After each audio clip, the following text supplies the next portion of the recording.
அனைவருக்கும் வணக்கம். புத்தாண்டு நட்சத்திர பலன்கள் 2026 வர இருக்கிற இந்த 2026 வருடம் நம்மளுடைய நட்சத்திரங்களுக்கு எந்த மாதிரியான சிறப்பு பலன்களை தரப்போகுது அப்படிங்கறத இந்த பதிவுல நம்ம டீடெயிலா கிளியரா பார்க்கலாம். இந்த பதிவை ஒரு 7 செக்மெண்டா நான் பிரிச்சிருக்கேன். அதாவது நம்மளுடைய குடும்ப வாழ்க்கை இந்த 2026 வருடத்துல எப்படி இருக்க போகுது, நம்மளுடைய தொழில் உத்தியோக வாழ்க்கை இந்த 2026 வருடத்துல எப்படி இருக்க போகுது, அதே போல பொருளாதாரம், கடன் சார்ந்த விஷயம், காதல் உறவு, திருமண முயற்சி, திருமண வாழ்க்கை, குழந்தை பாக்கியம், பிள்ளைகள் சம்பந்தப்பட்ட விஷயம், மாணவிகள் சார்ந்த விஷயம், நம்மளுடைய தேக ஆரோக்கியம் சம்பந்தப்பட்ட விஷயம், இப்படி A to Z எல்லாத்தையும் இந்த பதிவுல நான் கிளாரிட்டியா உங்களுக்கு எக்ஸ்பிளைன் பண்ணியிருக்கேன். மேலும் இந்த 7 செக்மெண்ட்டுக்குமான டைம் லைனும் நான் டிஸ்கிரிப்ஷன்ல கொடுத்துருக்கேன். ஸோ இந்த முழு பதிவையும் பார்க்க டைம் இல்லாதவங்க ஸ்பெசிஃபிக்கா உங்களுக்கு எந்த பகுதியை பார்க்கணுமோ அதை மட்டும் நீங்க கிளிக் பண்ணி பார்த்துக்கலாம். அதுக்கான டைம் லைன் நான் டிஸ்கிரிப்ஷன்ல கொடுக்குறேன். மேலும் ஃபர்ஸ்ட் கமெண்ட்லயும் நான் பின் பண்ணி வைக்கிறேன். அதே போல இந்த பதிவோட எண்ட்ல இந்த 2026 வருடத்துல நம்ம எந்த தெய்வத்தை வணங்குறது சிறப்பு, அதே போல எந்த மாதிரியான பரிகாரங்கள் செய்யறது இந்த வருடத்துல நமக்கு மேலும் அதிக நற்பலன்களை கூட்டி நமக்கு கொடுக்கும் அப்படிங்கிற ஒரு கிளாரிட்டியும் இந்த பதிவோட கடைசியில நான் கொடுத்திருக்கேன். சோ அதுவும் கண்டிப்பா உங்களுக்கு யூஸ்ஃபுல்லா இருக்கும். ஓவரால் அந்த பதிவை முழுமையா பாருங்க. இந்த 2026 நம்மளுடைய ராசி மற்றும் நம்மளுடைய நட்சத்திரங்களுக்கு எந்த மாதிரியான வேவ் லென்த்ல போக போகுது அப்படிங்கிற ஒரு கம்ப்ளீட்டான ஒரு கைடு, கம்ப்ளீட்டான ஒரு கிளாரிட்டி உங்களுக்கு கிடைக்கும். மேலும் பதிவை ஸ்டார்ட் பண்றதுக்கு முன்னாடி நம்ம சேனலை நீங்க இன்னும் சப்ஸ்கிரைப் பண்ணாம இருக்கீங்கன்னா மறக்காம சப்ஸ்கிரைப் பண்ணிக்கோங்க. அப்படியே பக்கத்துல இருக்க பெல் சிம்பிளை கிளிக் பண்ணி வச்சுக்கோங்க. அப்பதான் நாங்க போடுற இது போல யூஸ்ஃபுல்லான வீடியோக்கள் உங்களுக்கு உடனுக்குடனே நோட்டிபிகேஷனாக கிடைக்கும். இப்போது துலாம் ராசி சித்திரை நட்சத்திரக்காரர்களுக்கு இந்த புத்தாண்டு 2026 வருடம் எப்படி இருக்கிறது அப்படிங்கறத இப்ப நம்ம டீடெயிலா கிளியரா பார்க்கலாம். முதலாவது அந்த வருடத்துல பிளானட்டரி பொசிஷன்லாம் எப்படி இருக்கு, கிரகங்கள்லாம் நமக்கு சாதகமா சஞ்சாரம் செய்தா அப்படிங்கறத ஃபர்ஸ்ட் டீடெயிலா நம்ம அனலைஸ் பண்ணலாம். இந்த 2026 வருடத்தை பொறுத்த வரைக்கும் நம்மளுடைய ராசி மற்றும் நம்முடைய நட்சத்திரத்துக்கு 5ஆம் இடத்துல ராகு பகவானுடைய சஞ்சாரம் இருக்கும். இந்த 5ஆம் இடத்துல ராகு பகவான் இருக்கிறது அந்த அளவுக்கு சிறப்பு கிடையாது. பூர்வ புண்ணிய ஸ்தானம், புத்தி ஸ்தானம் அப்படின்னு சொல்லுவோம். இந்த 5ஆம் இடத்துல ராகு இருக்கும்போது நிறைய சிந்தனை குழப்பம், நிறைய மன வருத்தம், மனசோர்வு இது அதிகமா கொடுப்பாரு. ஆனா முதல் 6 மாதம் குரு பகவானுடைய பார்வையில அந்த ராகு பகவான் வர்றதுனால பெரிய அளவுல பிரச்சனைகள் எதுவும் இருக்காது. ராகுவால ஏற்படக்கூடிய கெடுபலன்கள்லாம் எல்லாமே கண்ட்ரோல்டா இருக்கும். அது நமக்கு பெருசா பாதிப்பை கொடுக்காத லெவல்ல இருக்கும். முதல் 6 மாதம் குருவுடைய பார்வையில அந்த ராகு வர்றதுனால ராகு முதல் 6 மாதம் நமக்கு ட்ரபிள கொடுக்க மாட்டாரு. அடுத்தது நம்முடைய ராசி மற்றும் நம்முடைய நட்சத்திரத்துக்கு 6ஆம் இடத்துல சனி பகவானுடைய சஞ்சாரம். பொதுவா 6th ஹவுஸ்ல சனி பகவான் இருக்கிறது ஒரு யோகமான அமைப்பு தான், ஒரு நல்ல அமைப்பு தான். ஆனா சனி நம்மளுடைய ராசி நம்மளுடைய நட்சத்திரத்துக்கு யோகராக வந்துருவாரு. அதாவது 4-5க்கு ஆதிபத்தியம் பெற்ற ஒரு கிரகமா வந்துருவாரு. இந்த 4-5க்கு ஆதிபத்தியம் பெற்ற இந்த சனி பகவான் 6ஆம் இடத்துல போய் அமர்வது சில நிலைகள்ல 4ஆம் ஆதிபத்தியத்தையும் 5ஆம் ஆதிபத்தியத்தையும் கெடுப்பாரு. அதன் அடிப்படையில சனி நமக்கு பிளஸ் ஆர் மைனஸ் கேட்டகரியில இருக்காரு. அதுலயும் 6ஆம் இடத்தை டோட்டலா 0 பண்ணிடுவாரு. அதன் வகையில சனி 6th ஹவுஸ்ல இருக்கிறது நமக்கு ஒரு பிளஸ் ஆன வகையிலையும் வேலை செய்யும். அதை நான் உங்களுக்கு டீடெயிலா பலன் சொல்லும் போது உங்களுக்கு எக்ஸ்பிளைன் பண்றேன். அடுத்தது குரு நம்முடைய ராசி மற்றும் நம்முடைய நட்சத்திரத்துக்கு 9ஆம் இடம் அப்படின்னு சொல்லக்கூடிய பாகியஸ்தானத்துல டிராவல் பண்றாரு. பொதுவா 9ல குரு இருக்கிறது ஒரு யோகமான அமைப்பு தான். குரு நம்மளுடைய ராசி மற்றும் நம்முடைய நட்சத்திரத்துக்கு டோட்டலா வீக்கான ஒரு பிளானட். அதாவது 3-6க்கு ஆதிபத்தியம் பெற்ற ஒரு கிரகமாக குரு பகவான் வருவாரு. அவர் 9ஆம் இடத்துல அமர்றது அந்த அளவுக்கு சிறப்பு கிடையாது. இருந்தாலும் முதல் 6 மாதம் மட்டும் அந்த குரு பகவான் 9ஆம் இடத்துல இருப்பாரு. அதன் பிறகு 10ஆம் இடமாகிய ஜீவனஸ்தானத்துக்கு டிரான்சிட் ஆயிடுவாரு. இந்த 10ஆம் இடத்துக்கு டிரான்சிட் ஆகி இந்த வருடத்துல குரு உச்சமாக போறாரு. சோ அது நமக்கு இருக்கிற ஒரு பெரிய பிளஸ் ஆன விஷயம். இது சில நிலைகள்ல நமக்கு ஏற்றத்தையும் சில நிலைகள்ல மட்டும் சில குழப்பத்தையும் கொடுக்கும். அதை நான் உங்களுக்கு பலன் சொல்லும் போது எக்ஸ்பிளைன் பண்றேன். அது உங்களுக்கு கம்ப்ளீட்டா உங்களுக்கு பிடிப்படும். அடுத்தது கேது பகவான் நம்மளுடைய ராசி மற்றும் நம்முடைய நட்சத்திரத்துக்கு 11ஆம் இடம் அப்படின்னு சொல்லக்கூடிய லாபஸ்தானத்துல சஞ்சாரம் செய்றாரு. 11ல கேது இருக்கிறது மிகப்பெரிய பலம். அதுவும் சூரியனோட வீட்டுல இருக்காரு. பகை வீட்டுல இருந்தாலுமே சூரியனை போல கேது செயல்படுவார். எனவே லாபஸ்தானத்துல இருக்கக்கூடிய அந்த கேது பகவான் நமக்கு நிறைய ஏற்றத்தை கொடுப்பாரு. சிம்பிளா சொல்லணும்னா அந்த வருடம் கேது பலம் பொருந்திய ஒரு வருடம் அப்படின்னு நம்ம எடுத்துக்கலாம். ஏன்னா கேது தான் அந்த வருடத்துல நமக்கு ரொம்ப ஸ்ட்ராங்கா அமர்ந்திருக்காரு. அதுலயும் இந்த வருடத்துல 2 முக்கியமான கிரக பயிற்சிகள் இருக்கு. அதாவது குரு பயிற்சி, ராகு கேது பயிற்சி. சனி இந்த வருடத்துல எந்த சேஞ்சஸும் பண்ணல. ஜூன் 1ஆம் தேதி குரு பயிற்சி. குரு பயிற்சி தான் இந்த வருடத்துல ஒரு மிகப்பெரிய எதிர்பார்ப்பை ஏற்படுத்தி இருக்கு அப்படின்னு சொல்லணும். ஏன்னா குரு 11 வருடம் கழித்து மீண்டும் கடகத்துக்கு வராரு. கடகத்துல உச்சமாகிறார். எனவே இந்த வருடத்துல குரு உச்சமாகிறதுனால பலருக்கும் பலவிதமான எதிர்பார்ப்புகளை இந்த 2026 வருடம் ஏற்படுத்தி இருக்கு. அடுத்தது ராகு கேது பயிற்சி டிசம்பர் 5ல. அது வருஷத்தோட கடைசியில இருக்கிறதுனால அதை நம்ம பெருசா எடுத்துக்க வேண்டாம். இந்த வருடத்துல மேஜரான டைம் பீரியட் பார்த்தோம்னாக்கா ராகுவும் கேதுவும் நமக்கு 5-1-11ல டிராவல் பண்றாங்க. சோ இதுதான் நம்ம மேஜரா எடுத்து பார்க்க போறோம். வருஷத்தோட கடைசியில டிசம்பர் 5ல ராகு கேது பயிற்சி. ராகு பகவான் நம்மளுடைய ராசி மற்றும் நம்முடைய நட்சத்திரத்துக்கு 4ஆம் இடத்துக்கும், கேது பகவான் நம்மளுடைய ராசி மற்றும் நம்முடைய நட்சத்திரத்துக்கு 10ஆம் இடத்துக்கும் டிரான்சிட் ஆகுறாங்க. சோ இதுதான் இந்த 2026 வருடத்துக்கான பிளானட்டரி பொசிஷன். இப்போது இந்த 2026 வருடத்துக்கான பொது பலன்களை நம்ம டீடெயிலா கிளியரா செக்மெண்ட் வைஸா பார்க்கலாம். முதலாவதா குடும்ப வாழ்க்கை, ஃபேமிலி லைஃப் இந்த 2026ல எப்படி இருக்க போகுது அப்படின்னு நம்ம அனலைஸ் பண்ணும்போது, 2ஆம் இடம் சுத்தமா இருக்கு. 2ஆம் இடத்துல எந்த கிரகத்துடைய பார்வையும் இல்ல. அதுலயும் வருஷத்தோட செகண்ட் ஹாஃப்ல குரு பார்வை மட்டும் 2ஆம் இடத்துல வருது. குருவுடைய பார்வை நமக்கு ஏற்றதை தருமா அப்படின்னாக்கா அது அந்த அளவுக்கு ஃபேவர் பண்றது இல்ல. சனி பார்வை கூட நமக்கு நிறைய பிளஸான விஷயத்தை கொடுக்கும். ஆனா குரு பார்வை நமக்கு அந்த அளவுக்கு ஃபேவரான பலன்களை கொடுக்கறது இல்ல. எனவே இந்த வருடத்தை பொறுத்த வரைக்கும் ஃபர்ஸ்ட் ஹாஃப்ல பெருசா பிரச்சனை இல்ல. முதல் 6 மாதம் ஃபேமிலி ரீதியா எந்த ட்ரபிளும் இல்ல. குடும்பத்துல சின்ன சின்ன குழப்ப அமைப்புகள் இருக்கும். ஆனா அது உங்களை பெருசா பாதிக்காது. குடும்பத்துடைய தேவைகள் அனைத்தும் நிறைவேற ஆரம்பிக்கும். ஃபேமிலிக்கு என்னென்னலாம் நீங்க பண்ணணும்னு ஆசைப்படுறீங்களோ அதெல்லாம் அந்த வருடத்துல செய்யலாம். சோ அதுக்கெல்லாம் அந்த வருடம் வந்து ஃபேவரா இருக்கு. அதே மாதிரி குடும்பத்துல மங்களகரமான பேச்சுவார்த்தைகள் அதிகமா எடுக்க ஆரம்பிப்பாங்க. ஃபேமிலி மெம்பர்ஸ் எல்லாம் ஒன்னு சேர்றதுக்கான ஒரு வருடமா இருக்கும். குடும்ப உறுப்பினர்கள்லாம் ஒன்னு சேர்ந்து குடும்பத்துல ஏதாச்சும் மங்கள மாற்றம், மங்கள விசேஷம் சம்பந்தமாக பேச ஆரம்பிப்பாங்க. சோ அது ஒரு பிளஸான விஷயமா இருக்கு. ஒரு சிலருக்கு வீடு கட்டக்கூடிய யோகம் உண்டு. கடன் வாங்கி வீடு கட்டுறதுக்கான வாய்ப்புகள் உண்டாகும். கடன் வாங்கி புதுசா வீடு வாங்குறதுக்கான வாய்ப்புகள் உண்டாகும். வண்டி, வாகனம், வீடு இது சம்பந்தமான விஷயங்கள்ல நிறைய செலவுகள் ஃபேமிலி ரீதியா வந்துகிட்டே இருக்கும். அதெல்லாம் உங்களுக்கு பெருசா ட்ரபிள கொடுக்குதானா? கண்டிப்பா இல்ல. ஃபேமிலியை அப்படியே ஸ்மூத்தா அடுத்த கட்டத்துக்கு நகர்த்திட்டு போறீங்க. முதல் 6 மாதம் ஃபேமிலி ரீதியா பெரிய அளவிலான ட்ரபிள் எதுவும் இருக்காது. ஆனா ஜூன் 1க்கு பிறகு குடும்பம் சார்ந்த வகையில சின்ன சின்ன ஏற்றத்தாழ்வுகள் ஏற்படுற மாதிரி இருக்கும். குடும்ப உறுப்பினர்களோட அதிகமான ஆர்குமெண்ட், கருத்து வேறுபாடு இதெல்லாம் ஏற்படுற மாதிரி ஃபீல் ஆகும். அதெல்லாம் நம்ம கொஞ்சம் அவாய்ட் பண்ணி எல்லாரையும் அனுசரிச்சு செயல்படுறது சிறப்பு. முடிய பேச்சில ரொம்ப கவனமா இருக்கணும். முடிய வாக்கு, நீங்க கொடுக்கக்கூடிய வாக்குல ரொம்ப கவனமா இருக்கணும். ஏன்னா அந்த நேரத்துல பேசக்கூடாத வார்த்தைகளை பேசி ஏதாச்சும் ஒரு பிரச்சனையிலயோ சிக்கல்லையோ மாட்டிக்கிறதுக்கான வாய்ப்புகள் குடும்ப ரீதியா உண்டு. அதனால ஃபேமிலி கூட நீங்க ஒன்னா உட்கார்ந்து பேசும்போது பேச்சுல ரொம்ப நிதானமா கவனமா இருக்க வேண்டியது அவசியம். அதே மாதிரி ஜூன் 1க்கு பிறகு குடும்பத்துல பொருளாதார தேவை அதிகரிக்கிற மாதிரி ஃபீல் ஆகும். பண தேவை அதிகரிக்கிற மாதிரி ஃபீல் ஆகும். அதுக்கு தகுந்த மாதிரி உங்களோட ஷெட்யூல், உங்களுடைய பிளான்லாம் நீங்க ஆர்கனைஸ் பண்ணிக்கிறது சிறப்பு. ஓவராலா அந்த வருடத்தை பொறுத்த வரைக்கும் ஃபேமிலி ரீதியா ஒரு மைல்டான growth இருக்கும். பெருசா உங்களுக்கு குடும்பம் வந்து ஒரு சுமையை கொடுத்துறாது. கடந்த காலகட்டத்தில் இருந்த பிரச்சனைகள், குழப்பங்கள் எல்லாம் அந்த வருடத்துல நிவர்த்தி ஆகும். இந்த வருடத்தை பொறுத்த வரைக்கும் மங்களகரமான மாற்றங்கள் உண்டு. புதிய விஷயங்கள், புதிய மாற்றத்திற்கான பேச்சுவார்த்தைகள் குடும்பத்துல நடக்கும். அதுல சின்ன சின்ன ஆர்குமெண்ட், சின்ன சின்ன கருத்து போராட்டம், நீங்க சொல்றது அவங்களுக்கு ஒத்து வராது, அவங்க சொல்றது உங்களுக்கு ஒத்து வராது, இப்படி ஒரு மாதிரி முரண்பாடான கருத்துக்கள் அதிகமா நிலவுறதுக்கு வாய்ப்பு இருக்கு. அதை கொஞ்சம் நம்ம புத்தி சாதுரியத்தை பயன்படுத்தி எல்லாரையும் அனுசரிச்சு நம்ம செயல்படும் போது நமக்கு ஒரு யோகமான பலன் இந்த 2026ஆம் வருடத்துல குடும்ப ரீதியா கிடைக்கும்.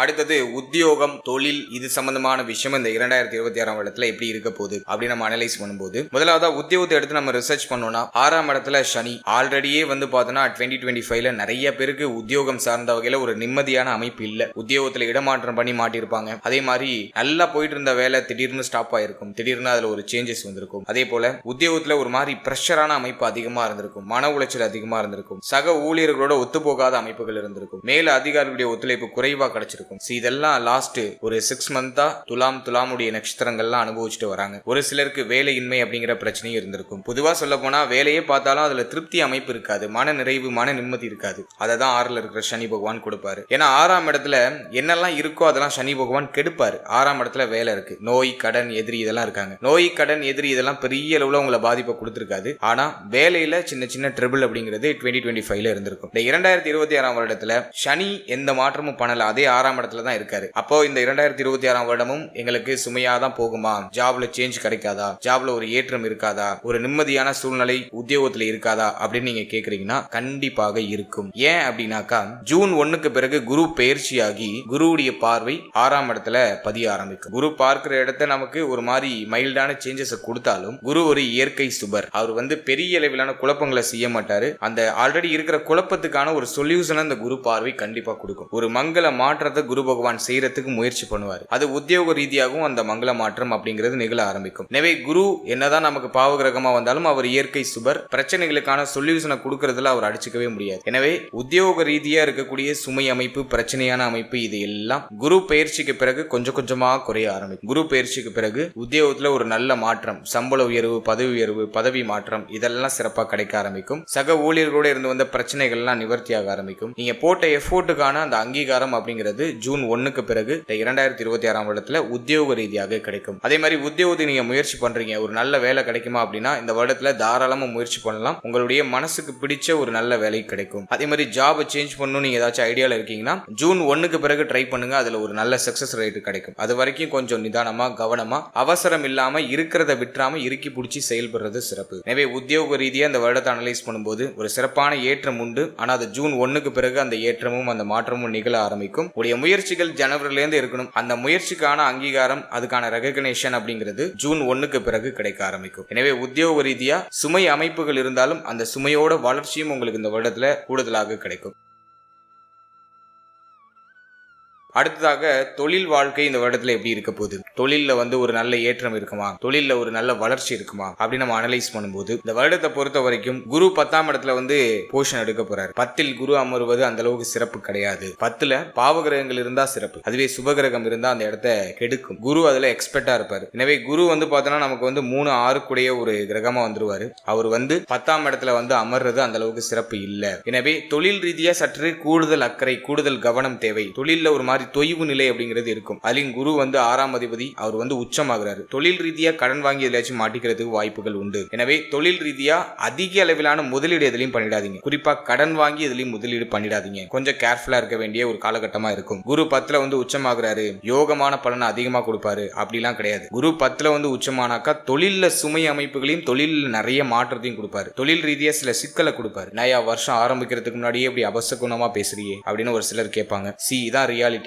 ஏன் அப்படின்னாக்கா சாஸ்திரங்கள்ல குரு 10ல அமர்றது அந்த அளவுக்கு சிறப்பா சொல்லப்படல. அதே மாதிரி தொழில் பண்ணிட்டு இருக்கவங்கள அந்த தொழில இருந்து அப்படியே இறக்கி விட்டு ஒரு உத்தியோகத்துக்கு போக வச்சிருவாரு. அதுதான் குரு. நான் இதை ஏன் இவ்வளவு அழுத்தமும் திருத்தமுமா சொல்றேன்னா, அப்பதான் நீங்க உங்களுக்கு ஒரு கிளியரான ஒரு விஷன் கிடைக்கும், ஒரு தெளிவான பாதை கிடைக்கும். எனவே இந்த வருடத்தை பொறுத்த வரைக்கும் தொழில் சம்பந்தமான விஷயங்கள்ல சற்று கூடுதல் அக்கறை, கவனம் தேவை. அதே போல அதிகமான இன்வெஸ்ட்மெண்ட் எதுலையும் பண்ணிட வேண்டாம். குறிப்பா கடன் வாங்கி இன்வெஸ்ட்மெண்ட் பண்ணிட வேண்டாம். கொஞ்சம் கேர்ஃபுல்லா இருங்க. அதே போல நீங்க உங்களுடைய ப்ரொஃபஷனே பிசினஸ் பண்றதுதான், எப்போதும் பிசினஸாங்க பண்ற வேலைக்கெல்லாம் போனதில்லை அப்படின்னு நினைக்கிறவங்க உங்களுடைய பர்சனல் சார்ட்டை ஒரு வாட்டி செக் பண்ணிக்கோங்க. உங்களுக்கு யோக தசை நடக்குது அப்படின்னா பிரச்சனையே கிடையாது. உங்களுக்கு கோச்சாரம்லாம் பெருசா பாதிப்பு கொடுத்துறாரு. அவயோக தசை நடந்துச்சுன்னா கொஞ்சம் கூடுதல் கவனமாக எதுலையும் இன்வெஸ்ட்மெண்ட் பண்ணாம இருக்கிறத சேஃப்டி பண்றதுக்கு முயற்சி பண்ணுங்க. யோக தசை நடந்துச்சுன்னா நீங்க என்ன பிசினஸ் வேணாலும் பண்ணலாம். ஆல்ரெடி இருக்கிற பிசினஸ்ல சின்ன சின்ன தொய்வு நிலை இருக்கும், ஆனா அது உடனே சரியாயிடும். எனவே அதிகமான இன்வெஸ்ட்மெண்ட் பண்ண போறீங்கன்னா சப்ஜெக்ட் உங்களுடைய ஜனனகால ஜாதகத்தை உங்களுடைய குடும்ப ஜோதிடத்தை ஒரு வாட்டி அனலைஸ் பண்ணிக்கிறது சிறப்பு. மற்றபடி இந்த வருடத்தை பொறுத்த வரைக்கும் தொழில் சார்ந்த விஷயங்கள்ல சற்று கூடுதல் விழிப்புணர்வு, கவனம், அக்கறை அப்படிங்கிறது கண்டிப்பா இருக்கணும். அதே மாதிரி இந்த வருடத்துல நிறைய பேருக்கு பார்த்தோன்னா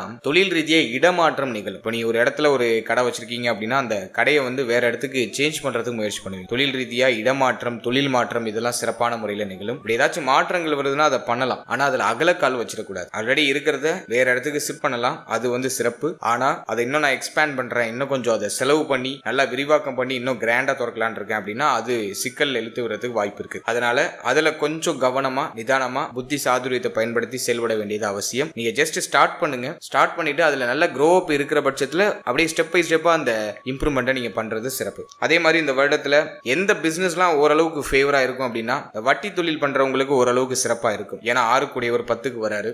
கடன் கொடுத்து தொழில் செய்யறவங்களுக்கு நல்லா இருக்கும். அதே போல இந்த மருத்துவத்துறையில இருக்கக்கூடிய நண்பர்கள், நண்பிகள் அவங்களுக்கு எல்லாம் சிறப்பா இருக்கும். மருத்துவத்துறையில குறிப்பா அந்த அறுவை சிகிச்சை அது சார்ந்த துறையில இருக்கிறவங்களுக்கு இந்த காலகட்டம் ஒரு சிறப்பான ஏற்றத்தை கொடுக்கும். கிளினிக்லாம் வச்சிருக்கவங்களுக்கு ஒரு நல்ல ஏற்றம் இருக்கும். அதே போல இந்த வருடத்துல நல்ல பணியாட்கள் கிடைப்பாங்க. பிசினஸ் பண்றவங்களுக்கு நல்ல பணியாட்கள் கிடைப்பாங்க, உண்மையான பணியாட்கள் கிடைப்பாங்க. பணியாட்களால நல்ல ஏற்றம் இருக்கும். சோ அதெல்லாம் நம்ம ஒரு பாசிட்டிவா எடுத்துக்கலாம். ஓவராலா 10ல இருக்கிற குரு டோட்டலா வீக் பண்ணுவாரெல்லாம் கிடையாது. இன்வெஸ்ட்மெண்ட்ல கவனமா இருக்கணும், அவ்வளவுதான். மற்றபடி அஸ் யூஷுவலா நீங்க ஆல்ரெடி ஒரு பிசினஸ்ல இருக்கீங்கன்னா அதுல மேசிவான growth இருக்கும். அது குறிப்பா மருத்துவத்துறை, வட்டி தொழில் கொடுக்கறவங்க, பேங்கிங்ல இருக்கிறவங்க, பேங்க் ரிலேட்டடா பிசினஸ் பண்ணிட்டு இருக்கவங்க, ஃபைனான்ஸ் சம்பந்தமா பிசினஸ் பண்ணிட்டு இருக்கவங்க அவங்களுக்கு நல்லா இருக்கும். அவங்களுக்குலாம் ஒரு ஏற்றத்தை கொடுக்கும். அதே போல இந்த டீச்சிங் ஃபீல்டுல இருக்கிறவங்க அவங்களுக்கு இந்த காலகட்டம் ஒரு ஏற்றத்தை கொடுக்கக்கூடிய ஒரு காலகட்டமா இருக்கும். டீச்சிங் ரிலேட்டடா இருக்கிறவங்க, டீச்சிங் ஃபீல்டுல இருக்கிறவங்க அவங்களுக்கு ஒரு பெயர், புகழ், அங்கீகாரம் இதெல்லாம் சிறப்பான முறையில் கிடைக்கும். எனவே இந்த 2026ஆம் வருடத்தை பொறுத்த வரைக்கும் தொழில் ரீதியா ஏற்றம் உண்டு. ஆனா இன்வெஸ்ட்மெண்ட்ல கவனம் தேவை, கொஞ்சம் நிதானமா இருக்கணும். மற்றபடி அஸ் யூஷுவலா உங்களுக்கு இருக்கக்கூடிய பிசினஸ்லாம் நல்ல growthக்கு போகும்.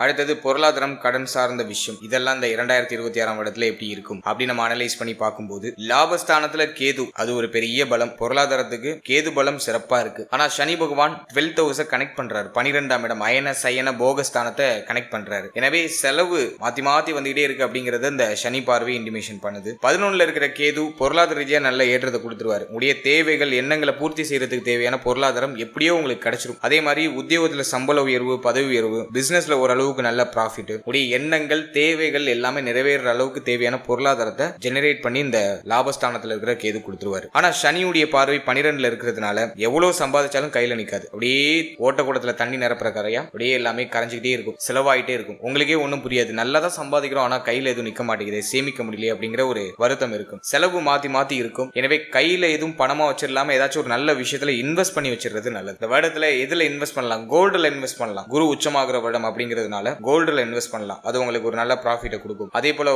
சேஃபான இன்வெஸ்ட்மெண்ட் பண்ணணும். ரிஸ்க் இல்லாம சேஃபான இன்வெஸ்ட்மெண்ட் பண்ணிடுறது நல்லது. அடுத்தது இந்த வருடத்துல கடன் சார்ந்த விஷயங்களை அனலைஸ் பண்ணி பார்க்கும்போது 6ல சனி பகவான், கடன் பிரச்சனை இருக்குன்னா அதெல்லாம் சரியாகும். கடன் சார்ந்த வகையில இருக்கக்கூடிய சுமைகள் எல்லாமே குறைய ஆரம்பிக்கும். கடன் எல்லாம் கட்டி முடிக்கிறதுக்கு இப்போ எல்லாமே அந்த ஆயத்த நடவடிக்கைகள் எல்லாம் சிறப்பா எடுக்க ஆரம்பிச்சிருக்கீங்க. பெரிய கடன் சுமையில இருந்து இப்ப வெளில வருவீங்க. 6ல இருக்கிற சனி கடனை அழிப்பார். எனவே கடன் சுமை டோட்டலா குறையுது. ஜூன் 1க்கு பிறகு பழைய கடனை கட்டி முடிச்சுட்டு புதுசா வேற ஏதாச்சும் சுப மாற்றுறது கடன் வாங்குறதுக்கான வாய்ப்புகள் உருவாகலாம். மற்றபடி இந்த வருடத்தை பொறுத்த வரைக்கும் கடன் சார்ந்த விஷயங்கள் இருந்த பிரச்சனைகள்லாம் சரியாயிடும். மேலும் இந்த வருடத்துல கொடுத்தல் வாங்கல்ல சற்று கவனமா இருக்கணும். குறிப்பா ஃபேமிலி மெம்பர்ஸ்க்குள்ள கொடுத்தல் வாங்கல்ல சற்று கூடுதல் விழிப்புணர்வோட இருக்க வேண்டியது அவசியம். ஏன்னா அந்த நேரத்துல நீங்க யாருக்காச்சும் பண உதவி பண்ணீங்கன்னா அது ரிட்டர்ன் கைக்கு வரதுக்கு ரொம்ப டிலே ஆகும். எனவே கொடுத்தல் வாங்கல்ல சற்று கவனமா இருக்க வேண்டியது அவசியம். மற்றபடி இந்த வருடத்தை பொறுத்த வரைக்கும் பொருளாதார ரீதியா பெருசா சிரம அமைப்புகள்லாம் இல்ல. உடைய எண்ணங்கள் தேவைகள் எல்லாம் பூர்த்தி ஆகிறதுக்கு தேவையான பொருளாதாரம் கிடைச்சிடும். கடன் சுமையும் குறையுது. 6ல சனி பகவான் அமர்ந்து சனியுடைய பார்வை 12ல இருக்கிறதுனால ஒரு சிலருக்கு மருத்துவ செலவு அதிகமா இருக்கிற மாதிரி ஃபீல் ஆகும். ஆனா அது பெருசா மைனஸ் இல்ல. இந்த நேரத்துல மருத்துவ செலவு வருதுன்னா அதை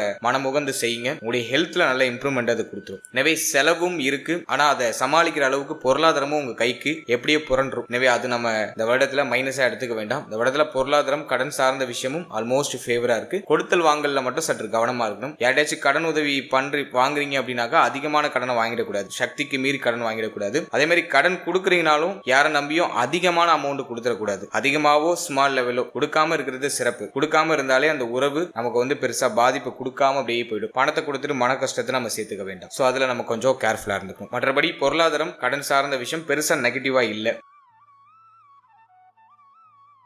அடுத்தது காதல் உறவு, திருமண முயற்சி, திருமண வாழ்க்கை, இதெல்லாம் இந்த 2026ஆம் வருடத்துல எப்படி இருக்க போகுது அப்படின்னு நம்ம அனலைஸ் பண்ணி பார்க்கும்போது, முதலாவது காதல் வாழ்க்கையை எடுத்து நம்ம அனலைஸ் பண்ணோம்னா 5ஆம் இடத்துல ராகு. முதல் 6 மாதம் குரு பார்வையில ராகு. இது என்ன பண்ணுது அப்படின்னா காதல் உறவுல பிளஸும் இல்ல மைனஸும் இல்ல, அப்படியே ஒரு மாதிரி நியூட்ரலா போகுது. ஒரு மாதிரி மன விரக்தி இருக்கு, நிறைய குழப்பம் இருக்கு, புத்தி தெளிவு இல்ல. காதல் உறவு சார்ந்த வகையில ஒரு புத்தி தெளிவு இல்ல, மன நிம்மதி இல்ல, மனசுல ஏதோ ஒரு விஷயம் உங்களை போட்டு அமுத்திக்கிட்டே இருக்கு, உறுத்திக்கிட்டே இருக்கு அப்படிங்கிற மாதிரியான ஒரு காலகட்டம் இது. குரு பார்வையில இருக்கிறதுனால எதையும் வெளிக்காட்டிக்காம இருக்கீங்க. மனசுல இருக்கிற கவலை பிரச்சனைகளை எதுவும் வெளிக்காட்டிக்காம அப்படியே நகர்த்திட்டு இருக்கீங்க. அப்படிப்பட்ட ஒரு டைம் பீரியட் இது. இந்த நேரத்துல குரு பார்வையில ராகு இருக்கிறதுனால காதல் உறவு சார்ந்த வகையில பிரச்சனைகள் முதல் 6 மாதத்துக்கு பெருசா இருக்காது. முதல் 6 மாதம் ஓரளவுக்கு நமக்கு பாசிட்டிவான ரிசல்ட்டா தான் இருக்கும். சின்ன சின்ன கருத்து போராட்டம், வாக்குவாதங்கள்லாம் இடையில பார்ட்னரோட வந்துட்டு போகும். ஆனா அது தானாவே சரியாயிடும். ஆனா இந்த வருடத்துல ஜூன் 1க்கு பிறகு காதல் உறவு சார்ந்த விஷயங்கள்ல கூடுதல் விழிப்புணர்வோட இருக்கணும். ஏன்னா ராகு குரு பார்வையை இழந்துருவாரு. அந்த டைம் பீரியட்ல புத்தி தடுமாறும், தப்பான முடிவுகள் அதிகமா எடுப்போம். அதே மாதிரி காதல் உறவால நிறைய மன விரக்தி, மன வருத்தங்கள் ஏற்பட வாய்ப்புகள் உண்டு. காதல் உறவால சில குழப்ப அமைப்புகளை சந்திக்கிறதுக்கான வாய்ப்புகள் உண்டு. எனவே இந்த வருடத்துல ஜூன் 1க்கு பிறகு காதல் உறவு சார்ந்த விஷயங்களை சற்று கூடுதல் விழிப்புணர்வோடு இருக்கணும். அதுக்கு முன்னாடி வரைக்கும் பெருசா பிரச்சனை எதுவும் இருக்காது. அடுத்து காதல் உறவை திருமண உறவா கன்வெர்ட் பண்ணலாமா, அதுக்கு இது ஃபேவரா இருக்கா அப்படின்னா 7ஆம் இடத்துல ராகு பார்வை. அதே போல இந்த வருடத்துல 7ஆம் இடத்தோட எந்த சுபகிரகமும் கனெக்ட் ஆகல. 5ஆம் இடத்துல ஆல்ரெடி ராகு குழப்பத்தை பண்ணிட்டு இருக்காரு. எனவே இது காதல் உறவை திருமண உறவா கன்வெர்ட் பண்றதுக்கு ஒரு ஃபேவரான டைம் பீரியட் மாதிரி தெரியல. நிறைய குழப்பம் இருக்கு. ஃபேமிலில ஒரு ஃபேவரான சப்போர்ட் இல்லங்கிற மாதிரியான ஒரு அமைப்பு. எனவே சற்று விழிப்புணர்வோட கொஞ்சம் பொறுமையோட நம்ம செயல்படும் போது காதல் உறவா திருமண உறவா கன்வெர்ட் பண்றதுக்கான பாசிபிலிட்டிஸ் மெல்ல மெல்ல கிரியேட் ஆகும். ஆனா ஸ்டார்டிங்லேயே ஒரு கிரீன் சிக்னல் கிடைக்காது. பொறுமையாக நிதானமாக நம்ம ஹேண்டில் பண்ணி நகர வேண்டியது அவசியம்.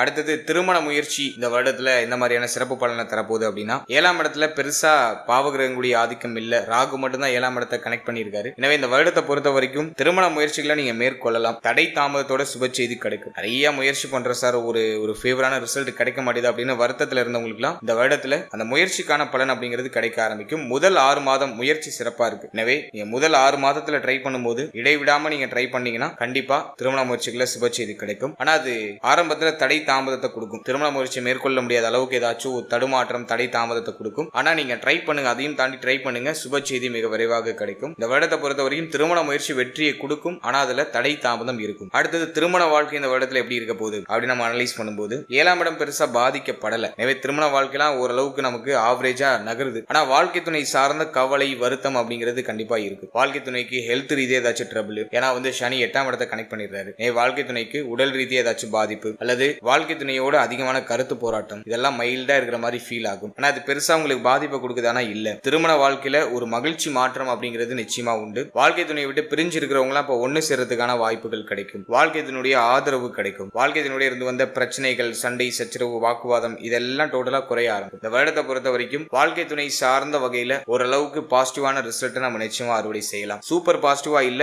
ஆனா பரவாயில்ல, எதுவும் பெருசா நெகட்டிவா போல, அதை நம்ம பிளஸ்ஸாவே எடுத்துக்கலாம்.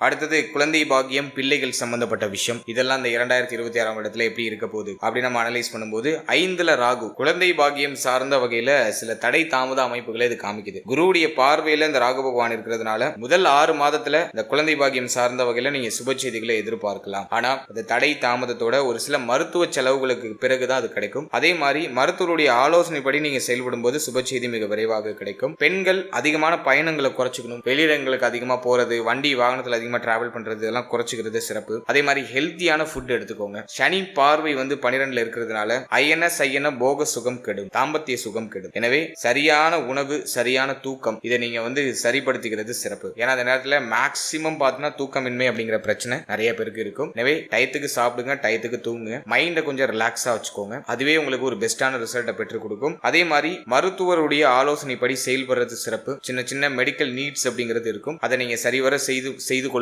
பொழுது இந்த டைமிங்ல குழந்தை பாக்கியத்துல தடை தாமதத்தோட சுப செய்தி கிடைக்கும். முதல் 6 மாதத்துல அந்த நல்ல ரிசல்ட் கிடைக்கிறதுக்கான வாய்ப்புகள் உண்டு. அதே போல இந்த பிரெக்னன்சியா இருக்கிறவங்க இந்த டைமிங்ல கொஞ்சம் கவனமா இருக்கணும். இந்த மாடிப்படி ஏறுறது, இறங்குறது, டைல்ஸ் தரையில நடக்கும்போது கேர்ஃபுல்லா இருக்கிறது, அதே போல இந்த பாசி பிடிச்ச இடத்துக்கு போகாம இருக்கிறது, இதெல்லாம் சிறப்பு. எனவே பிரெக்னன்சியா இருக்கீங்கன்னாக்கா கொஞ்சம் கவனமா இருங்க, நிதானமா இருங்க. ஓவரா எதையும் யோசிக்காம இருக்கிறது சிறப்பு. மைண்ட் ரிலாக்ஸா வச்சுக்கணும். நல்லா சாப்பிடுங்க, நல்லா தூங்குங்க. இதெல்லாம் கொஞ்சம் நீங்க ப்ராப்பரா ஃபாலோ பண்றது பெட்டரான ரிசல்ட் இருக்கும். அடுத்தது பிள்ளைகள் சம்பந்தப்பட்ட விஷயங்களை அனலைஸ் பண்ணும்போது 5ல இருக்கிற ராகு பிள்ளைகளால நிறைய மன உளைச்சலை கொடுக்கும். பிள்ளைகளோட ஒத்து போகாத அமைப்புகளை கொடுக்கும். பிள்ளைகள் சார்ந்த வகையில ஏதாச்சும் ஒரு வருத்தத்தை கொடுக்கும். பிள்ளைகளுக்கு திருமண முயற்சி, அவருடைய வயதுக்கு தகுந்த ஒரு சுபகாரியம் செய்யறது, இதெல்லாம் தடைப்பட்டு போற மாதிரி ஃபீல் ஆகும். பிள்ளைகளுடைய உடல் ஆரோக்கியம் சார்ந்த கவலை ஒரு சிலருக்கு எட்டி பார்க்கும். பிள்ளைகளுடைய உறவு நிலையில ஒரு மாதிரி விரிசல் அமைப்புகள் ஒரு சிலருக்கு இருக்கும். என்ன குரு பார்வை உங்களுக்கு 5ஆம் இடத்துல இருக்கிறதுனால எல்லாம் உள்ளுக்குள்ள இருக்கு, எதையும் வெளிக்காட்டிக்காம இருக்கீங்க. ஏதாச்சும் குழப்பம், பிரச்சனை, வருத்தம் இருந்தாலும் அது வெளிப்படையா இல்லாம இருக்கு. மற்றவர்களுக்கு தெரியற மாதிரி இல்லாம உங்களுக்குள்ள மட்டும், மனசுக்குள்ள மட்டும் இருக்கு. அந்த மறைத்தல் தன்மையை குரு கொடுப்பாரு. ஆனா 5ல இருக்கிற ராகு பிள்ளை சம்பந்தப்பட்ட விஷயங்களை ஏதாச்சும் ஒரு வருத்தத்தை கூடவே சேர்த்து கொடுப்பாரு. முதல் 6 மாதத்துல நீங்க பிள்ளைகளுக்கு சுப விஷயம் பண்ணும் ட்ரை பண்றீங்கன்னா அது கிளிக் ஆகும். ஆனா அதுல நிறைய குழப்பம் இருக்கும். குழப்பத்தோட சுப செய்தி அப்படிங்கிறது கிடைக்கும். கவலைப்பட வேண்டாம். முழு மனதோட, முழு முயற்சியோட நீங்க செய்யும் பொழுது சுப செய்தி கிடைக்கும். அடுத்தது பிள்ளைகளுக்கு உடல் ரீதியா ஏதாச்சும் பிரச்சனை இருக்குன்னா முதல் 6 மாதத்துல அதுக்கான சொல்யூஷன் கிடைச்சிடும். சோ அதுவும் நம்ம ஒரு பெஸ்ட் ரிசல்ட்டா எடுத்துக்கலாம். அதே போல பிள்ளைகளோட இருந்து வந்த கருத்து போராட்டம், பிரச்சனைகள், இதெல்லாம் முதல் 6 மாதத்துக்குள்ள ஓரளவுக்கு நியூட்ரல் ஆகும். பிரச்சனைகள்லாம் ஓரளவுக்கு குறைய ஆரம்பிக்கும், வருத்தங்கள்லாம் குறைய ஆரம்பிக்கும். ஆனா ஜூன் 1க்கு பிறகு பிள்ளைகள் சம்பந்தப்பட்ட என்டையர் விஷயத்திலையும் கொஞ்சம் கூடுதல் விழிப்புணர்வோட, கவனத்தோட இருக்கணும். ஏன்னா ஜூன் 1க்கு பிறகு ராகு எந்த கிரகத்துடைய பார்வையும் இல்லாம 5ஆம் இடத்துல போர்ஷன் எடுத்து டிராவல் பண்ணுவாரு. எனவே அந்த டைம் வேரியேஷன்ல, ஜூன் 1ல இருந்து அந்த டைம் வேரியேஷன்ல பிள்ளைகள் சார்ந்த வகையில சில ஏற்றத்தாழ்வுகள் ஏற்பட்டு நீங்க வாய்ப்புகள் உண்டு. எனவே அனைத்து விஷயத்திலும், பிள்ளைகள் சம்பந்தப்பட்ட அனைத்து விஷயத்திலும் கொஞ்சம் கூடுதல் விழிப்புணர்வோட இருக்கணும். அதே போல பச்சிளம் குழந்தைகளா இருக்காங்கன்னா அவங்களுடைய ஹெல்த், அவங்களுடைய நடவடிக்கை, அவங்க நடந்து போகக்கூடிய இடம், இதுல எல்லாம் கொஞ்சம் கவனமா இருக்கணும். அதே போல வீட்டை அடிக்கடி சுத்தம் பண்றது நல்லது. விஷ ஜந்துக்களால ஏதாச்சும் தொந்தரவுகள் ஏற்படலாம். எனவே வீட்டை அடிக்கடி சுத்தம் பண்ணிடுறது சிறப்பு. பச்சிளம் குழந்தைகள் இருக்காங்கன்னா இதை நீங்க ப்ராப்பரா ஃபாலோ பண்ணிக்கணும். மற்றபடி இந்த வருடத்தை பொறுத்த வரைக்கும் முதல் 6 மாதம் குழந்தை பாக்கியம், பிள்ளைகள் சார்ந்த விஷயம்லாம் ஃபேவரா இருக்கு. ஜூன் 1ஆம் தேதிக்கு பிறகு சற்று கவனம், நிதானம், பொறுமை அப்படிங்கிறது அனைத்து விஷயத்திலையும் கண்டிப்பா இருக்கணும்.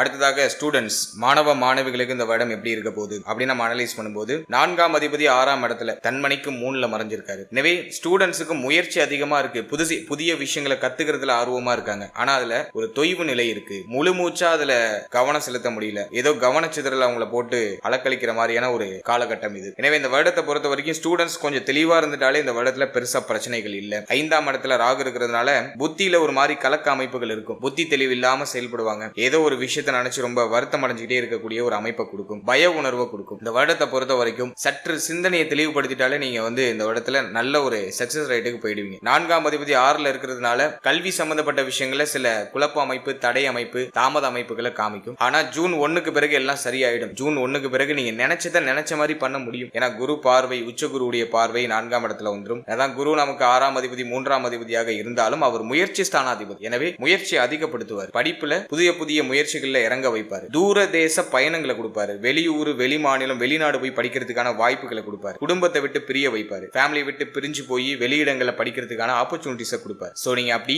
வெளியிடங்கள்ல போய் படிக்கணும், வெளியூர், வெளிநாடு, வெளி மாநிலத்தில் போய் படிக்கணும் ஆசைப்படுறீங்கன்னா அதை இந்த வருடத்துல நிறைவேற்றுவார். அதுக்கு இது கோல்டனான டைம் பீரியட் அப்படின்னு நான் சொல்லுவேன். அதே மாதிரி இந்த வருடத்தை பொறுத்த வரைக்கும் சற்று கூடுதல் கவனம் அனைத்து விஷயத்திலுமே இருக்கணும், எதுலையும் கேர்லெஸ்ஸா இருக்கக்கூடாது. அன்னன்னைக்கு படிக்க வேண்டிய பாடங்களை அன்னன்னைக்கு படிச்சிடணும். அதே மாதிரி நீங்க செய்யாத தப்புக்கு படிக்கிற இடத்துல தண்டனை அனுபவிக்க வேண்டிய சூழ்நிலைகள் உருவாகலாம். எனவே எல்லாத்திலையும் கவனமா இருக்கணும். தப்பான விஷயங்களுக்கு துணை போகாம இருக்கிறது சிறப்பு. நீங்க சரியாவே இருந்தாலும் உங்களை சுத்தி இருக்கிறவங்க எதுலையாச்சும் உங்களை மாட்டி விட்டு போறதுக்கு வாய்ப்புகள் உண்டு. எனவே சற்று விழிப்புணர்வோடு இருக்க வேண்டியது அவசியம். மற்றபடி கல்வி சார்ந்த வகையில பெரிய அளவிலான குழப்பங்கள் எதுவும் இல்ல. படிப்புல ஆர்வம் அதிகரிக்கிறது, புதிய முயற்சி, புதிய விஷயங்களை கத்துக்கிறதுல ஆர்வம் அதிகரிக்கும். அதே மாதிரி இந்த ஆராய்ச்சி துறை சார்ந்து படிக்கக்கூடிய மாணவ மாணவிகளுக்கு நல்ல ஏற்றம் இருக்கும். அடுத்தது பேசிக் எஜுகேஷனை முடிச்சுட்டு உயர்நிலை கல்விக்கு ட்ரை பண்றவங்களுக்கு ஆசைப்பட்ட இடத்துல நல்ல ஒரு கல்வியை சூஸ் பண்ணி படிக்கிறதுக்கான வாய்ப்புகள் எல்லாம் கிடைக்கும். சோ அதெல்லாம் நான் ஒரு பாசிட்டிவ் ரிசல்ட்டா சொல்லுவேன். எனவே கல்வியை பொறுத்த வரைக்கும் நிறைய பிளஸ் இருக்கு. அதே மாதிரி கல்விக்கு நிறைய செலவாகும். இந்த டைமிங்ல நிறைய பேர் பார்த்தீங்கன்னா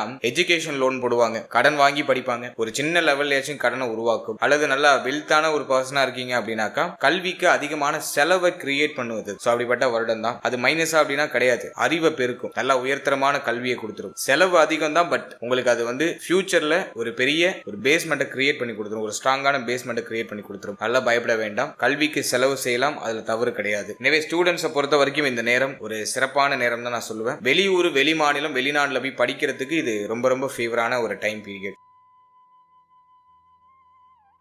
ஃபைனலா உடல் ஆரோக்கியம் சார்ந்த விஷயம் அது இந்த 2026ல எப்படி இருக்க போகுது அப்படின்னு நம்ம அனலைஸ் பண்ணும்போது தேக ஆரோக்கியத்தை பொறுத்த வரைக்கும் 6ல இருக்கிற சனி பகவான் உடல் ரீதியா இருக்கக்கூடிய நோய்களை அழிப்பாரு. ஆனா 4ஆம் அதிபதி 6ல போய் அமர்ந்திருக்கிறனால மன ஆரோக்கியத்தை கெடுப்பாரு. தேக ஆரோக்கியம் இம்ப்ரூவ் ஆகும், ஆனா மன ஆரோக்கியம் கெட்டு போறதுக்கான வாய்ப்புகள் உண்டு. மனசுல நிம்மதி இல்லைனாக்கா சம்பந்தமே இல்லாத பிரச்சனை எல்லாம் உடம்புல அப்படியே கிரியேட் ஆக ஆரம்பிக்கும். சோ அதோட ரிஃப்ளெக்ட் தான் அது. எனவே ஆல்ரெடி இருக்கிற உடல் ஆரோக்கிய பிரச்சனைகளுக்கு சொல்யூஷன் கிடைச்சிடும், பழைய உடல் ஆரோக்கிய பிரச்சனைகளுக்கு ஒரு நிவர்த்தி கிடைச்சிடும். ஆனா மன ஆரோக்கியம் இந்த நேரத்துல கெடுறதுக்கான வாய்ப்புகள் உண்டு. அதனால நீங்களே ஏதாச்சும் புதுசா ஒரு நோயை கிரியேட் பண்ணிக்கிறதுக்கான வாய்ப்புகள் அதிகம். அல்ல மன ஆரோக்கியத்துல அதிகமான முக்கியத்துவம் செலுத்த வேண்டியது அவசியம். அதே மாதிரி இந்த வருடத்தை பொறுத்த வரைக்கும் ஹெல்த்ன்னு நம்ம எடுத்து அனலைஸ் பண்ணோம்னா வயிறு சம்பந்தப்பட்ட உபாதைகள் நிறைய பேருக்கு வரது வாய்ப்பு உண்டு. வயிற்று வலி, வயிறுல அதிகமான பெயின் இருக்கிறது, அதே மாதிரி குடல் சம்பந்தப்பட்ட பிரச்சனை வருது, ஸ்பைனல் கார்டுல பெயின் இருக்கிறது, முதுகு வலி அப்படின்னு சொல்லுவோம், இந்த ஸ்பைனல் கார்டுல ஏதாச்சும் பெயின் வருது. அதே போல இடுப்பு வலி, இடுப்பு பகுதிகளில் ஏதாச்சும் அடிபடுறது, இடுப்பு பகுதிகளில் ஏதாச்சும் பெயின் வருது. சனி நீர் ராசியில் இருக்கிறதுனால நீர் சம்பந்தப்பட்ட பிரச்சனைகள், சளி தொந்தரவு, இதெல்லாம் இந்த நேரத்துல அதிகமா இருக்கிறது வாய்ப்புகள் உண்டு. அடுத்தது இதயம் பலகீனமா இருக்கிறவங்க கொஞ்சம் கவனமா இருக்கணும். 5ல ராகு, ஜூன் 1க்கு பிறகு இதயத்துல பிரச்சனை இருக்கு உங்களுக்கு அப்படின்னா சற்று கவனமாக இருக்க வேண்டியது அவசியம். அதே போல இந்த மேல் மார்பக பகுதிகளில் சற்று கவனமா இருக்கு, இந்த பகுதிகளில் ஏதாச்சும் வலிகள் ஏற்பட்டு நீங்களாம். அடுத்தது இந்த தொடை பகுதிகளில் ஏதாச்சும் வலிகள், அதே போல இந்த மூட்டு பகுதியில் ஏதாச்சும் வலி ஏற்படுறது. ஏன்னா இந்த 10ஆம் இடம் 9ஆம் இடத்துல குருவுடைய ஆதிக்கம் இருக்கும். இல்ல மூட்டு வலி, தொடை வலி இதெல்லாம் அப்படியே எட்டி பார்க்கறது வாய்ப்பு இருக்கு. தொடை பிடிச்சுக்கிறது, தசை பிடிப்பு அப்படின்னு சொல்லுவோம், அந்த பிரச்சனைகள்லாம் வரலாம். அதுல நம்ம கொஞ்சம் கவனமா இருக்கணும். அடுத்தது சனியுடைய பார்வை 8ஆம் இடத்துல இருக்கிறதுனால கழிவு நீக்க உறுப்புகள், அதுல கொஞ்சம் கவனமா இருக்கணும். நம்முடைய பிரைவேட் பார்ட், நம்முடைய மர்ம உறுப்பு, சோ இந்த பகுதிகளில் ஏதாச்சும் ஒரு சில குழப்ப அமைப்புகள் ஏற்படலாம். அதுல நம்ம கொஞ்சம் கவனம் செலுத்திக்கிறது சிறப்பு. சோ இதை மட்டும் நம்ம மேஜரா கவனிச்சுக்கிட்டா போதும். மற்றபடி இதுவும் பெரிய அளவுல பாதிப்பா இல்ல. இந்த பகுதிகளில் மட்டும் ஏதாச்சும் பிரச்சனைகள் ஏற்பட்டு நீங்களாம். அதுல நம்ம கொஞ்சம் கூடுதல் விழிப்புணர்வோடு இருக்கிற பட்சத்துல இந்த பிரச்சனைகளை நம்ம அவாய்ட் பண்ணி அடுத்த கட்டத்துக்கு நகர்ந்துடலாம். அடுத்தது தேக ஆரோக்கியத்தை தாண்டி மன ஆரோக்கியத்துக்கு அதிகமான முக்கியத்துவம் கொடுக்கணும். ஏன் அப்படின்னா 4ஆம் இடம் கொஞ்சம் பாதிக்கப்படுற அமைப்புல இருக்கு, 5ஆம் இடமும் கொஞ்சம் பாதிக்கப்பட்டிருக்கு, ஆளக்கூடியவர் 6ஆம் இடத்துல இருக்காரு. இந்த காம்பினேஷன்லாம் வச்சு பார்க்கும்போது மனசுல நிம்மதி குறையும், தூக்கமின்மை அப்படிங்கிற பிரச்சனை வரும், தூக்கம் குறையும், அதிகமா யோசனையை கொடுக்கும், நேரம் கடந்து தூங்குறது, நேரம் கடந்து சாப்பிடுறது, இந்த அமைப்புகளை இந்த காலகட்டம் கொடுக்கும். எனவே மன ஆரோக்கியத்தை அதிகப்படுத்திக்கிறதுக்கு நல்லா மெடிடேஷன் பண்ணுங்க. தேவையில்லாத கேட்காதீங்க, தேவையில்லாத பார்க்காதீங்க, தேவையில்லாத பேசாது. காலையில எழுந்ததும் மங்களகரமான இசைகளை கேளுங்க. உங்களுக்கு பிடிச்ச சாமி பாடல் அல்லது பக்தி இலக்கியங்கள், உங்களுக்கு பிடிச்ச மாதிரி ஏதாச்சும் ஒரு மங்களகரமான விஷயத்தை காதல ஏத்திக்கோங்க. அது உங்களுக்கு ஒரு பூஸ்டப் கொடுக்கும். அதே மாதிரி இறைவன் வழிபாடு, தெய்வ வழிபாடு மனசுக்கு ஒரு திருப்தியும் நிம்மதியும் பெற்றுக் கொடுக்கும். அது நம்முடைய முன்னோர்களால நமக்காக கண்டுபிடிக்கப்பட்ட ஒரு விஷயம், இறை வழிபாடு அப்படிங்கிறது. எல்லாம் உங்க இஷ்ட தெய்வத்தை வணங்கி தினமும் அந்த நாளை தொடங்கும் போது ஒரு புத்துணர்ச்சி கிடைக்கும். இதெல்லாம் ஒரு பாசிட்டிவான ரிசல்ட் கொடுக்கும். எனவே மன ஆரோக்கியத்துல கொஞ்சம் கூடுதல் அக்கறை செலுத்திக்கோங்க. கண்டிப்பா அந்த வருடத்துல மெடிடேஷன் பண்ணணும் எல்லாரும். இல்ல நீங்க எந்த ஏஜ் கேட்டகரியினரா இருந்தாலும் சரி, ஒரு 5 நிமிஷம் நீங்க அப்படியே அமர்ந்திருக்க இருக்கையில இருந்து கண்ணை மூடி அப்படியே ஒரு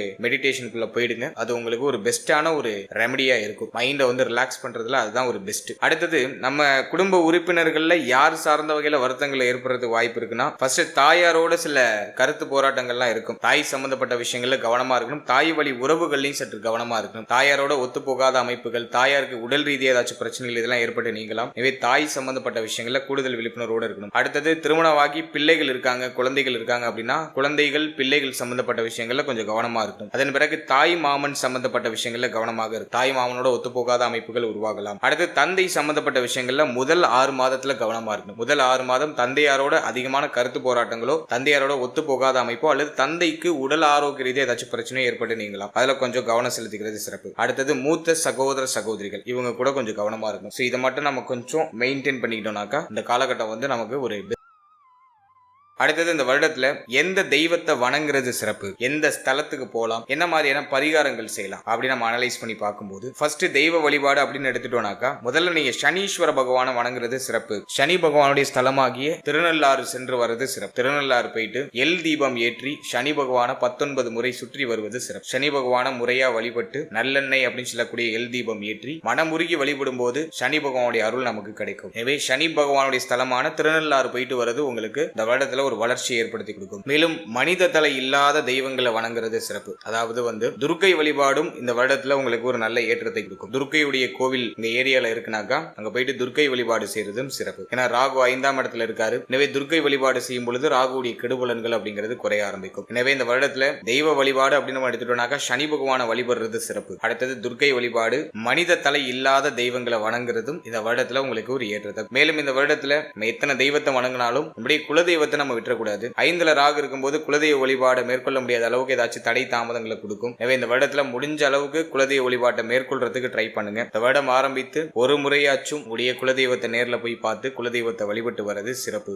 இந்த தெய்வங்களை மட்டும் நம்ம வணங்கினாக்கா இந்த வருடத்துல நமக்கு ஒரு நல்ல ஏற்றமும் நல்ல மாற்றமும் நிச்சயமா நிகழும். மன ரீதியா இருக்கக்கூடிய தாக்கங்கள்லாம் டோட்டலா குறைய ஆரம்பிக்கும். தெளிவான பாதை, தெளிவான ஒரு முடிவு எடுக்கிறதுக்கான வாய்ப்புகளை இது கிரியேட் பண்ணி. அடுத்தது பிராக்டிக்கலா ஏதாச்சும் பரிகாரம் பண்ணலாமா, சிம்பிளா ஏதாச்சும் பிராக்டிக்கலா ஏதாச்சும் பரிகாரம் இருக்கா அப்படின்னா, நான் எல்லா ராசிக்கும் சொல்ற மாதிரி உணவு தானம் பண்ணுங்க. அது கோடி புண்ணியம். சனிக்கிழமையில ஒரு 19 பேருக்கு உங்க கையால சமைச்சு உணவு தானம் பண்றது சிறப்பு. அது ரோட்டு ஓரத்துல ரொம்ப பசியோட வாடி இருக்கக்கூடிய மூத்தவர்களுக்கு உணவு தானம் பண்றது உங்களுக்கு ஒரு நல்ல வளர்ச்சியும் முன்னேற்றத்தையும் மன நிம்மதியும் பெற்றுக் கொடுக்கும். முக்கியமா மன நிம்மதி அதை நிறைவா உங்களுக்கு கொடுக்கும். அடுத்தது வாயில்லா ஜீவனுக்கு உணவு தானம் விடுறது. குறிப்பா காகத்திற்கு உணவு தானம் வைக்கலாம். காகத்திற்கு உணவு வைக்கிறது, வாயில்லா ஜீவனாகிய நாய், பூனை இது போன்ற விலங்குகளுக்கு உணவு வைத்து அவற்றின் வயிற்றை நம்ம நிரப்பும் போது நமக்கு தேவையானது நமக்கு கிடைக்கும். அதே போல இந்த மருத்துவ உதவிக்கு அதிகமாக கஷ்டப்படுறவங்க, அதாவது ஏதாச்சும் ஆபரேஷன் பண்ணணும், அவங்களுக்கு பார்த்தோம்னாக்கா பணம் தேவை இருக்கும், அல்லது வேற ஏதாச்சும் தேவைகள் இருக்கும். இந்த மருத்துவ ரீதியா சிரமப்படுறவங்களுக்கு, உடல் ஆரோக்கியம் குன்றி மருத்துவமனையில அமர்ந்து வைத்தியம் பார்த்துட்டு இருப்பாங்க, அவங்களுக்கு ஏதோ ஒரு விதத்துல தேவைகள் இருக்கும். அதை உங்களால முடிஞ்ச அளவுக்கு நிறைவேற்றுறதுக்கு முயற்சி பண்ணலாம். அதுவும் உங்களுக்கு ஒரு ஏற்றத்தை கொடுக்கும். அதாவது மருத்துவ உதவி, வாயில்லா ஜீவனுக்கு உணவிடுறது, ரோட்டு ஓரத்தில் இருக்கக்கூடிய முதியவர்களுக்கு உணவு கொடுக்கிறது, பசியோடு இருக்கக்கூடிய முதியவர்களுக்கு உணவு கொடுக்கிறது. இதெல்லாம் உங்களுக்கு ஒரு நல்ல மாற்றத்தை இந்த வருடத்துல ஏற்படுத்தி கொடுக்கும். இதுல எல்லாமே பண்ணணும் அவசியம் இல்லை, ஏதாச்சும் ஒண்ணு பண்ணா போதும். ஒரு மாசத்துக்கு ஒரு வாட்டியோ இல்ல 2 மாசத்துக்கு ஒரு வாட்டியோ 3 மாசத்துக்கு ஒரு வாட்டியோ உங்களுடைய சூழ்நிலைக்கு தகுந்தாற் போல இந்த உதவிகளை செய்யுங்க. அது இந்த வருடத்தை மேலும் உங்களுக்கு பவர்ஃபுல்லா மாத்தி கொடுக்கும், பிரச்சனைகள்ல இருந்து வெளில உங்களை வர வைக்கும். இதெல்லாம் வந்து ஒரு எளிய பரிகாரமா உங்களுக்கு நான் கொடுத்துருக்கேன். தெய்வ வழிபாடு பண்ணணும்னு நினைக்கிறவங்க தெய்வ வழிபாடு பண்ணுங்க. பிராக்டிக்கலா ஏதாச்சும் பண்ணணும்னு ஆசைப்படுறீங்கன்னா இப்ப நான் சொல்லியிருக்க விஷயங்களை பண்ணுங்க. அது நிச்சயமா உங்களுக்கு நிறைய நல்ல மாற்றத்தையும் இந்த வருடத்தை இன்னும் மேலும் செழுமைப்படுத்தியும் உங்களுக்கு கொடுக்கும். ஓவராலா அந்த 2026 வருடத்தை பொறுத்த வரைக்கும் நிறைய நல்ல மாற்றங்கள் உண்டு. குரு உச்சமாகிற வருடம், 10ஆம் இடத்துல உச்சமாகிறது வந்து பார்த்தோன்னா நம்மளுடைய ராசி நம்மளுடைய நட்சத்திரத்துக்கு சில நிலைகள்ல குற்றமாக இருந்தாலும் அவர் இயற்கை சுபர், தான் செய்ய வேண்டிய சுபத்துவமான காரகத்துவங்களை கொடுத்துருவார். ஏன்னா குரு வலுக்கிறாரு, குருடைய காரகத்துவங்களை கண்டிப்பா கொடுப்பாரு. குழந்தை பாக்கியம், மங்களகரமான மாற்றம், மங்களகரமான விசேஷம், அது சம்பந்தமான பேச்சுவார்த்தை, புதிய மாற்றம், கோல்டு தங்க அணிகலன்கள் வாங்கக்கூடிய யோகம் எல்லாத்தையும் சிறப்பா கொடுப்பாரு. அவருடைய காரகத்துவங்கள்லாம் என்னென்னவோ அதெல்லாம் சிறப்பா கொடுத்துருவாரு. ஆனா 10ஆம் பாவகத்தையும் தான் பார்க்கக்கூடிய இடத்தையும் கொஞ்சம் கொஞ்சம் அப்படியே கெடுப்பார். அமரக்கூடிய இடத்தை கெடுப்பாரு, பார்க்கக்கூடிய இடத்தை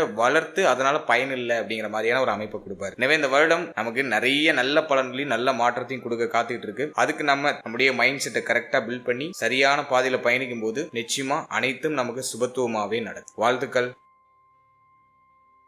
இப்போ நீங்க இது வரைக்கும் பார்த்த பலன்கள் எல்லாமே ஒரு பொதுவான கோச்சார பலன்கள் தான். இந்த பலன்கள் உங்களுடைய ஜனனகால ஜாதகத்தில் இருக்கக்கூடிய தசா புக்தி அந்தரம் இதை பொறுத்து கண்டிப்பா மாறுபடும். உங்களுக்கு யோக தசை நடக்குதா அவயோக தசை நடக்குதான்னு ஃபர்ஸ்ட் அனலைஸ் பண்ணுங்க. உங்களுடைய குடும்ப ஜோதிடத்தை கொடுத்து உடைய பர்சனல் ஹெராஸ்கோப்பை உங்களுக்கு யோக தசையா அவயோக தசையான்னு ஃபர்ஸ்ட் கிளாரிஃபை பண்ணிக்கோங்க. யோக தசைனாக்கா கோச்சாரமும் பாசிட்டிவா இருக்கு, யோக தசையும் நடக்குதுன்னா சூப்பர் பாசிட்டிவா இருக்கும். அவயோக தசை இருக்கு, கோச்சாரம் உங்களுக்கு வந்து பாசிட்டிவா இருக்கு, ஆனா அவயோக தசை நடக்குதுன்னா கோச்சார ரீதியா சொல்லப்பட்டிருக்க பாசிட்டிவான பாயிண்ட்ஸ் உங்களுக்கு அந்த அளவுக்கு ஒர்க் ஆகாது. அதுவே யோக தசை நடக்குது, உங்களுக்கு வந்து கோச்சாரம் வந்து சரியில்லை, கோச்சாரம் வந்து உங்களுக்கு மைனஸா இருக்கு அப்படின்னாக்கா இந்த கோச்சாரம் வந்து உங்களை பெருசா பாதிச்சிடாதுன்னு அர்த்தம். சோ நல்லா சொல்ல வர பாயிண்ட் எதுனா, உங்க ஜாதகத்துல பிளஸ் இருக்கு அப்படின்னாக்கா கோச்சாரமும் பிளஸ்ஸா இருந்துச்சுன்னா உங்களுக்கு சூப்பர் பிளஸ்ஸா இருக்கும். உடைய ஜாதகம் பிளஸ்ஸா இருக்கு ஆனா கோச்சாரம் மைனஸா இருக்கு அப்படின்னாக்கா இந்த கோச்சார ரீதியா இருக்கக்கூடிய இந்த நெகட்டிவான பாயிண்ட் உங்களை பெரிய அளவுல அஃபெக்ட் பண்ணிடாது. கோச்சாரமும் மைனஸா இருக்கு, உங்களுக்கு தசையும் புத்தியும் உங்களுக்கு மைனஸா இருக்குனாக்கா கம்ப்ளீட்டா உங்களை ஜீரோ ஆக்கும், நிறைய பிரச்சனைகளை மாத்தி கொடுக்கும். உங்களுக்கு தசை மைனஸா இருக்கு ஆனா கோச்சாரம் வந்து ஃபேவரா இருக்கு அப்படிங்கிற பட்சத்துல கோச்சார ரீதியா சொல்லப்பட்டிருக்க பாயிண்ட்ஸ் அப்படியே கொஞ்சம் நடக்கிற மாதிரி நடந்து அப்படியே கொஞ்சம் இறங்கும். ஓரளவுக்கு பாசிட்டிவான சைன்ஸ் அப்பப்போ ஆறுதல் அப்படிங்கிறது உங்களுக்கு கிடைக்கும். எனவே உங்களுக்கு யோக தசை நடக்குதா அவயோக தசை நடக்குதா அப்படிங்கறத ஒரு வாட்டி அனலைஸ் பண்ணி அதோட இந்த கோச்சாரத்தை நீங்க சூப்பர் கம்போஸ் பண்ணும்போது உங்களுக்கு ஒரு தெளிவான கிளாரிட்டி உங்களுக்கு கிடைக்கும். மேலும் நம்மளுடைய சேனல்ல இதுக்கு முன்னாடி நவ கிரகங்களுக்கான 12 பாவகத்தில் அமர்ந்த பலன்கள் அப்படின்னு சொல்லிட்டு ஒரு செக்மெண்ட் ரிலீஸ் பண்ணிருக்கோம். அது ஆல்ரெடி சக்சஸ்ஃபுல்லா ரன் ஆயிட்டு இருக்கு. சோ அந்த பதிவை நீங்க இன்னும் பார்க்கல அப்படின்னாக்கா டிஸ்கிரிப்ஷன்ல லிங்க் இருக்கு, அது ஒரு வாட்டி செக் பண்ணி பாருங்க. அதாவது நவகிரகங்கள் அப்படின்னு சொல்லக்கூடிய புஜாதி ஐவர்கள் குரு, சனி, சுக்கிரன், புதன், செவ்வாய் இந்த கிரகங்கள் எல்லாம் உங்களுடைய ஜனனகால ஜாதகத்துல 12 பாவகத்துல எங்க இருக்காங்க, அதுக்கு என்ன பலன், அதே போல ராகு, கேது எந்த ஸ்தானத்துல அமர்ந்தா என்ன பலன், மேலும் சூரியன், சந்திரன் 12 பாவத்துல அமர்ந்தா என்ன பலன் அப்படிங்கறது ஒரு கிளாரிட்டியா ஒரு பொது பலனா நான் கொடுத்திருக்கேன். சோ அந்த பதிவுக்கான லிங்க் டிஸ்கிரிப்ஷன்ல இருக்கு. சோ டைம் இருக்கும்போது அதை ஒரு வாட்டி செக் பண்ணி பாருங்க, அதுவும் உங்களுக்கு ஒரு தெளிவு கொடுக்கும். மேலும் 12 ராசி 12 லக்னம் 27 நட்சத்திரத்துக்கான பொது பலன் அப்படிங்கிறது கிளியரா எக்ஸ்பிளைன் பண்ணி ரிலீஸ் பண்ணிருப்போம். சோ அந்த பதிவுக்கான லிங்கும் டிஸ்கிரிப்ஷன்ல இருக்கு. சோ அந்த பதிவை நீங்க பார்க்கும்போது உங்களை பற்றிய உங்களுடைய வாழ்க்கை பற்றிய ஒரு சின்ன புரிதல் உங்களுக்கு கிடைக்கும். சோ டைம் இருக்கும்போது அதையும் செக் பண்ணி பாருங்க. And finally very limited time. So be cool, stay happy, stay healthy and enjoy. வாழ்த்துக்கள். நன்றி.